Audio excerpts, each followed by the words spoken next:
IPL 2020 का रोमांच अब चरम पर है, या यूं कह लें कि आखिरी पड़ाव पर है। टूर्नामेंट के 56 लीग मैच खत्म हो चुके हैं। अब बारी है प्लेऑफ की। पहला qualifier table topper Mumbai Indians और दूसरे नंबर की टीम दिल्ली कैपिटल्स के बीच दुबई में आज खेला जाएगा। मुकाबला धाकड़ टीमों के बीच है, तो उम्मीद है कि दुबई की ऊंची ऊंची इमारतों की तरह मैच में ऊंचे ऊंचे छक्के भी देखने को मिलेंगे। एक ओर रोहित हैं तो दूसरी ओर श्रेयस अय्यर।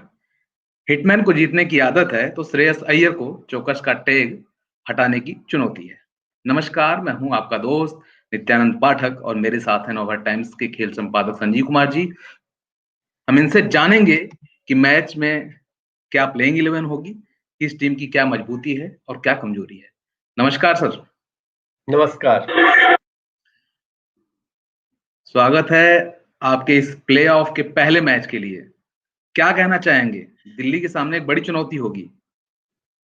जी बिल्कुल, दिल्ली के सामने यही है कि ये इन पर टैग लगा है। ये पहले भी टीम प्लेऑफ में पहुंची है, बट जी आगे नहीं जा पाती है। अगर वो आज जीतते हैं तो एक इतिहास होगा, पहली बार वो फाइनल खेलने जाएंगे। और ये चोकर्स का जो टैग है इनसे इसी तरह जुड़ा है जैसे साउथ अफ्रीका की टीम बहुत अच्छी होती है, बट वर्ल्ड कप में हमेशा कहीं ना कहीं इस तरह के नॉकआउट मैचेस में वो फंस जाती है और बाहर हो जी जाती है। तो वही हाल दिल्ली की टीम का है। और जैसा आपने शुरू में कहा कि एक तरफ कप्तान, चैंपियन कप्तान रोहित शर्मा है और जी दूसरी तरफ श्रेयस अय्यर है। खास गौर करें इस पर, माइन्यूटली देखें तो दिल्ली मुंबई के बीच मुकाबला जरूर है, बट मुंबई की टीम में कोई दिल्ली बॉय हो ना हो, दिल्ली की टीम में मुंबई बॉयज हैं। पृथ्वी शॉ मुंबई से सही हैं, है, सही है। अजिंक्य रहाणे मुंबई से हैं और श्रेयस अय्यर कप्तान मुंबई से है। खुद कप्तान मुंबई से है। जी तो ये एक तरह से देखें तो मुंबई बॉयज अब यहाँ दिल्ली से खेल रहे हैं, बट वो मुंबई को चैलेंज करेंगे। और जब वो आपस में खेलते हैं एक टीम में, एक मुंबई से अगर खेले या इंडिया से खेले, एक ड्रेसिंग रूम में रहते तो बहुत सारी चीजें जानते हैं कि मुंबई बॉयज की जो है किस तरह की मानसिकता होती है, किस तरह से वो मैच को अप्रोच करता है। तो जी ये फेमस रहा है शुरू से ही। आप देखें इतिहास उठा के कि मुंबई के जो प्लेयर्स होते हैं बिग मैच में, बिग टेम्परामेंट होता है, इतिहास भरा पड़ा है। तो संभव है कि ये मुंबई बॉयज ही जो दिल्ली की टीम से खेल रहे हैं इस बार इतिहास बदल दे। पृथ्वी शॉ रन नहीं कर रहे पिछले कुछ मैचों से, आज एक बड़ी पारी खेल दे। अजिंक्य रहाणे जो कि लय में लौट आए हैं, शुरू में जी बिल्कुल लग रहा था धमाका आउट ऑफ किया था पिछले मैच में। फॉर्म, बिल्कुल। और वो अच्छा कर जाए। और श्रेयस अय्यर तो खैर शुरू में उन्होंने एक बहुत ही अच्छी पारी खेली थी और बाद में कुछ कंट्रीब्यूट किया है, बट वो कंसिस्टेंसी नहीं रही है उनमें भी। तो ये तीन मुंबई बॉयज जो कि दिल्ली से खेल रहे हैं, हो सकता है कि दिल्ली के लिए इतिहास बदल दे। बिल्कुल सर, एक और बात है कि शिखर धवन भी रोहित के पार्टनर हैं। वो समझते हैं कि जो है रोहित कब क्या सोचेंगे, क्या उनका फैसला होगा, उस हिसाब से जो है बिल्कुल। दिल्ली को जो है मदद मिल सकती है। क्या हाँ, ऐसा बट है? वही है, कंट्रीब्यूट करने की बात है। देखिए शिखर धवन इस बार इस टीम के लिए सबसे ज्यादा, देखिए दो दो सेंचुरी बनाना एक बैक टू बैक एक जी बड़ी उपलब्धि होती है। बट उस सेंचुरी का टीम को फायदा भी होना चाहिए, उनको दूसरे एंड से एक अच्छा सहयोग करने वाला भी होना चाहिए। जी गौर करें तो 50+ स्कोर उन्होंने 5 बार शिखर धवन ने बनाए हैं, लेकिन ऐसा भी हुआ है कि आ, वो 5 बार एक डिजिट में भी आउट हुए हैं। मतलब वो जी दहाई अंक में उनका दो बार जो खाता नहीं खुल पाया। है, वो दिन अब मुंबई इंडियंस के सामने आज वो बड़ा मैच में दिखाना होगा उनको। याद करें तो शिखर धवन भारत को भी एक बार चैंपियंस ट्रॉफी में उन्होंने बहुत ही अच्छा हर एक मैच में किया था और वो जिताने में मदद की थी। तो आज क्या पता वो दिल्ली बॉय खुद है और मतलब गब्बर के नाम से जाने जाते हैं और वो गब्बर वाला परफॉर्मेंस करें और आज टीम को आगे ले जाए। तो इन सारे प्लेयर्स के लिए बड़ा दिन। मैं एक देख रहा था, एक फोटो देख रहा था सोशल मीडिया पर, वो बिल्कुल ध्यान में मग्न है और आसन कर रहे हैं। जी वो शिखर धवन की तस्वीर आई है, वो फोकस दिख रहा है, क्या पता वो वही फोकस वो इस मैच को विजुअलाइज कर रहे हो और यहाँ आज आके बहुत ही अच्छा करे। बट हाँ, इस शिखर धवन के साथ साथ उनका जो दूसरा पार्टनर होगा ओपनर, उसको भी कंट्रीब्यूट करना होगा, क्योंकि टीम के ऊपर प्रेशर आ जाता है। अगर आप शुरू में जी जल्दी आउट हो जाए तो नेक्स्ट जो बैट्समैन आता है उसके ऊपर बहुत प्रेशर होता है, एक विकेट और जल्दी निकल जाए फिर प्रेशर में ही टीम रहती है। जैसे कि आप देखें दोनों टीमों के बीच जो पिछला मुकाबला हुआ था, मेरा ख्याल है जी 110 के आसपास रोक लिया था मुंबई इंडियंस ने। और जी ये अभी ज्यादा दिन नहीं हुए, ये अभी 4-5 दिन पहले ये मुकाबला, ये भिड़ंत हुई थी इन दोनों टीमों के बीच और उसके बाद आसानी से उस टारगेट को हासिल कर लिया था मुंबई इंडियंस ने। जी तो ये खेल से नहीं चलेगा। देखिए उस दिन अगर आप याद करें, पृथ्वी शॉ ने जरूर 10 रन बनाए थे, लेकिन शिखर धवन शून्य पर आउट हो गए थे। और उसके बाद अगर देखें एक दो 20-25 के स्कोर को छोड़ दे तो बाकी किसी ने को खास कंट्रीब्यूट नहीं किया था, तो उससे नहीं जी चलेगा, पूरी टीम को कंट्रीब्यूट करना पड़ेगा। बिल्कुल सही कहा सर आपने। अच्छा, जो पिछले इस सीज़न जो 2 मुकाबले खेले गए हैं, दोनों में मुंबई का पलड़ा भारी रहा है। तो उस रिकॉर्ड का असर क्या पड़ेगा?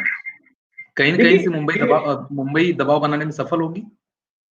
देखिए, 2 चीज़ें हैं। आप पास्ट रिकॉर्ड अगर आप छोड़ दें कि पहले 10 साल पहले क्या हुआ था, but current form, current record matter तो करता है। देखिए, न केवल जी, मुंबई इंडियंस ने दिल्ली के खिलाफ दोनों मैच में अच्छा किया है और वहां पर विनर रहे हैं, बल्कि आप देखें तो बाकी टीमों के अगेंस्ट में भी उन्होंने अच्छा किया है। जी, चैंपियन की तरह खेले हैं। अगर पिछला मैच छोड़ दे जो उन्होंने सनराइजर्स के खिलाफ खेला, वरना उन्होंने बहुत ही अच्छा किया है।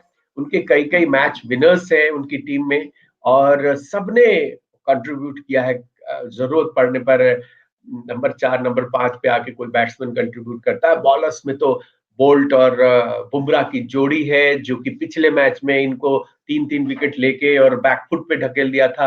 तो ये ओवरऑल हम कहें तो मुंबई इंडियंस की टीम, चाहे पास्ट परफॉर्मेंस कहे, क्योंकि प्लेऑफ में मैं एक रिकॉर्ड देख रहा था कि प्लेऑफ में मुंबई इंडियंस की टीम बिग मैच टेम्परामेंट उनमें जो है, एक चैंपियन की तरह जो खेलने वाली जो उनकी आदत है वो है। प्लेऑफ में जी, वो जब भी पहुंचे हैं 90% चांसेस उनके रहे हैं कि वो फाइनल खेले। तो यही है कि मुंबई इंडियंस की टीम का पास्ट रिकॉर्ड रहे देखें, इस बार का रिकॉर्ड देखें, दिल्ली कैपिटल्स के अगेंस्ट में रिकॉर्ड देखें, तो बढ़त तो मुंबई इंडियंस के पास ही होगा, चाहे वो मानसिक बढ़त हो या फिर मैच पर जो उन्होंने परफॉर्म किया है वो परफॉर्मेंस जी। वाली अगर अंदर ऊर्जा हो कि हमने पिछली बार हराया इनको और इस सीजन में अच्छा खेले, तो हर तरह से बढ़त पर तो मुंबई इंडियंस की टीम ही होगी। जी, अब हम मजबूती की बात करते हैं सर। क्या लगता है कि किस तरह से जो है मुंबई की टीम दिल्ली पर हावी दिख रही है? कुछ 2 पॉइंट्स में सर बताइए हमें। देखिए, 2 जगह पे मैं बात करूँगा जहाँ पे दिल्ली की हम कमज़ोरी भी कह सकते हैं और जहाँ पे उनको ख़ास कुछ करने की ज़रूरत है वो भी कह सकते हैं। ओपनर जो है एक चिंता का विषय है, क्योंकि दिल्ली की तरफ से शिखर धवन ने अच्छा किया है। पृथ्वी शॉ ने शुरू में अच्छा किया, लेकिन बाद में वो बिल्कुल मैं रिकॉर्ड देख रहा था अच्छा नहीं कर पाए हैं। तो ये एक वहां पे वीक पॉइंट है, तो वहां पर बहुत ही अच्छा करना होगा, क्योंकि सामने आपके ट्रेंट बोल्ट होंगे, जसप्रीत बुमराह होंगे और ये पिछले मैच में आराम कर चुके हैं, तो बहुत ही उत्साह और नई एनर्जी के साथ उतरेंगे, तो उनका सामना करना एक बहुत बड़ी चुनौती होगी। लेकिन दिल्ली की खासियत पे हम बात करें तो दिल्ली के पास भी अच्छे बॉलर है, जो कि क्विंटन डिकॉक, ईशान किशन, रोहित शर्मा खेलते हैं अगर, उनकी सबकी परीक्षा ले सकते हैं। कगिसो रबाडा है जो कि टॉप विकेट गेटर है और एनरिच नोर्चे है जो जो सुपर स्पीड में बॉलिंग कर रहे हैं और लगभग हर एक टीम को परेशान किया उन्होंने। तो ये 2 बॉलर उनके तरफ भी है और मार्कस स्टोनिस तो है ही है। और स्पिन के मोर्चे पर 2 अलग अलग वैरायटी के स्पिनर हैं, आर अश्विन है और अक्षर पटेल है। तो इनके पास भी बॉलिंग स्ट्रेंथ है और इनको जो ये 2 पॉइंट्स आपने कहे, पहला तो ये है कि इनकी ओपनिंग अच्छी होनी चाहिए और इनके जो स्ट्राइक बॉलर्स हैं उनको शुरुआत में सफलता दिलानी होगी, प्रेशर बनाना होगा। इनके पास तमाम अच्छे बैट्समैन और बॉलर्स आर्सेनल है जो अस्त्र शस्त्र चाहिए, बट उनको परफॉर्म करना होगा आज के दिन।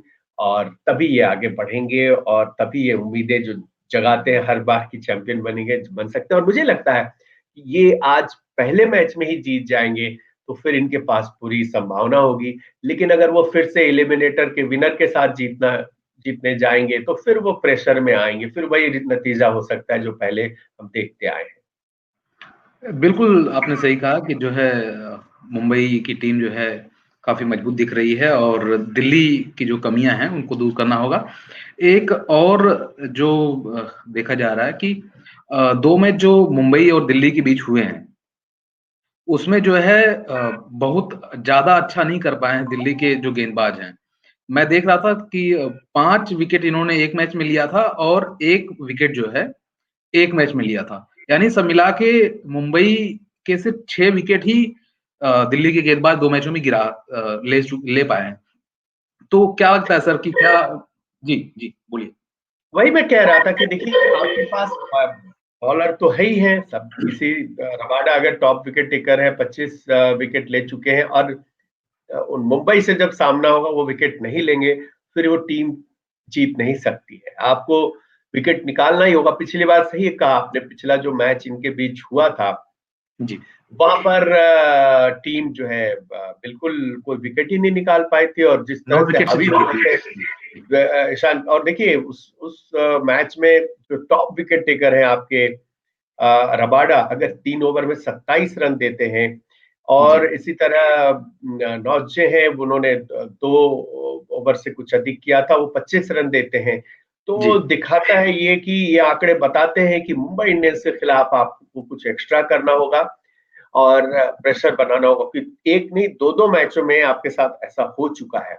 निश्चित तौर जी, पे आपको उस पर ध्यान देने की जरूरत है। और मैं कुछ आंकड़े देख रहा था कि जैसे मुंबई इंडियंस के जो पेसर्स हैं 60 विकेट उन्होंने लिए हैं और किसी भी अन्य टीम के मुकाबले सबसे अच्छा इनका परफॉर्मेंस रहा है, सारे अगर पेस बॉलर्स को उनको जोड़ दिया जाए पिछले जो जी, 14 मैच हुए। और जी, इसी तरह दिल्ली कैपिटल्स की भी टीम में 59 विकेट लिए हैं उनके पेसर्स ने इनफैक्ट। तो ये बहुत ज्यादा पीछे नहीं है ओवरऑल अगर देखें तो। लेकिन जब आमना सामना हो रहा है तो फिर दिल्ली कैपिटल्स के भी पेसर्स को उसी ढंग से प्रेशर बनाना होगा। वो रिकॉर्ड उनके खिलाफ भी अप्लाई करना होगा, तभी वो आगे बढ़ सकते जी। चलते-चलते हम निगाह डालते हैं प्लेइंग 11 में क्या कुछ संभव बदलाव या मुंबई पुरानी टीम के साथ ही उतर सकती है? पिछला हैं। मैच देखिए छोड़कर। एक ही मुझे लग रहा है कि रोहित शर्मा खेलेंगे या नहीं खेलेंगे, क्योंकि रोहित शर्मा पिछले मैच में जिस दिन उन्होंने खेला ये पिछला मैच और 4 मैच वो ब्रेक पर थे और उन्होंने कहा कि वो बहुत ही अच्छा महसूस कर रहे हैं। हालांकि उन्होंने रन बहुत ज्यादा नहीं किया, लेकिन उसी दिन सौरव गांगुली बीसीसीआई प्रेसिडेंट उनका एक स्टेटमेंट भी आया था कि रोहित शर्मा को थोड़ा पेशेंस दिखाना चाहिए, बहुत हड़बड़ी ना करें क्योंकि हैमस्ट्रिंग दोबारा हो सकती है और दोबारा वो परेशानी में जा सकते हैं। तो पता नहीं कि बीसीसीआई की ओर से कोई इंस्ट्रक्शन दिया जाएगा, वो खेलेंगे नहीं खेलेंगे, ये एक बड़ा सवाल है। अगर वो खेलते हैं तो फिर ईशान किशन ने जैसा कि पिछले मैच हुआ था वो नीचे उतरेंगे और बैटिंग की पोजीशन है वो बदल जाएगी उनकी। लेकिन अगर वो नहीं खेलते हैं तो वही लाइनअप मैं देखता हूँ, क्विंटन डिकॉक होंगे, ईशान ईशान किशन होंगे, सूर्य कुमार यादव होंगे, सौरभ तिवारी होंगे, किरण पोलार्ड होंगे, हार्दिक और कुणाल पंड्या दोनों ब्रदर्स होंगे, राहुल चहर होंगे, जेम्स पैटिंसन, ट्रेंट बोल्ट और जसप्रीत बुमराह। तो ये लाइनअप में देखता हूँ। दूसरी तरफ दिल्ली कैपिटल्स में अगर देखें तो शिखर धवन और पृथ्वी शाव के साथ ही जाना चाहेंगे, एक बार फिर उनको मौका देंगे ओपनिंग में, यही दोनों मुझे लग रहा है दिखाई देंगे। अजिंक्य रहाणे नंबर 3 पर आएंगे, श्रेयस अय्यर 4 पे आएंगे। मैं बताना चाहूंगा कि श्रेयस अय्यर का मैं एक रिकॉर्ड देख रहा था कि श्रेयस अय्यर उन्होंने पहले जो बैटिंग की है 320 रन बनाए हैं 9 इनिंग्स में और 130-35 के आसपास स्ट्राइक रेट है, 40 एवरेज है। लेकिन जब वो दूसरे बैटिंग करते हैं चेज करते हुए तो बहुत ही ड्रास्टिकली चेंज आ जाता है, 101 रन ही है 5 इनिंग्स में। और बहुत कम स्ट्राइक रेट है, 98 है। मतलब ये पहले बैटिंग करना पसंद करते हैं, ये इनका आंकड़ा दिखाता है। तो Shreyas Iyer as a captain आज सोचना होगा कि चाहे हम पहले खेले बाद में खेले, एक बड़ी पारी और अच्छी पारी खेलनी होगी। तो ये श्रेयस अय्यर होंगे वहां पे। ऋषभ पंत जितना बड़ा उनको एक लोग देखते हैं, जिस तरह से उस तरह से कि बहुत बड़े टैलेंट है, वो दिखाना होगा, क्योंकि कुछ मौके इनको भी मिले और टीम को वो जिता नहीं सके। और अकेले दम जिताने की जो उनकी क्षमता के बारे में बात करते हैं, आज दिखाना होगा अगर ऐसा मौका मिलता है तो ये लाइनअप में कह रहा था कि फिर से मैं दोहराना चाहूंगा, शिखर धवन, पृथ्वी शॉ, अजिंक्य रहाणे, श्रेयस अय्यर, ऋषभ पंत, मार्कस स्टोइनिस होंगे। ये ऊपर के होंगे जिन पर इन पर बहुत भरोसा होगा, रन बनाने की भी एक जिम्मेदारी होगी। फिर अक्षर पटेल ही होंगे, कागिसो रबाडा, अश्विन और एंड्रिच नोट से। और एक और नाम मैं देख रहा हूँ जिनको मौका दिया था इन्होंने, डैनियल सैम्स को भी उतार सकते। तो ये लाइनअप मैं देख रहा हूँ। और दूसरी तरफ मुंबई इंडियंस की तरफ जो मैंने बताया वही लाइनअप है। एक ही बट है, अगर वो खेलते हैं रोहित शर्मा तो बाहर सौरभ तिवारी चले जाएंगे, रोहित शर्मा इन हो जाएंगे। देखते हैं कि जो है मुंबई इंडियंस फिर फाइनल का टिकट कटाती है या दबंग दिल्ली या दिलेर दिल्ली पहली बार फाइनल में पहुंचने में कामयाब होगी। देखते हैं आज मैच में क्या होगा। और आप बने रहिए नवभारत टाइम्स ऑनलाइन के साथ, देखते रहिए मैच का प्रीव्यू, जो लाइव स्कोर है वो, और उसके साथ साथ रिव्यू, उसके साथ साथ हम रिकॉर्ड बेस्ड स्टोरी भी देते रहते हैं। तो उन सब चीजों को देखते रहिए और अपना फीडबैक देते रहिए हमें, जिससे कि हम कुछ बेहतर कर सकें। धन्यवाद। नमस्कार।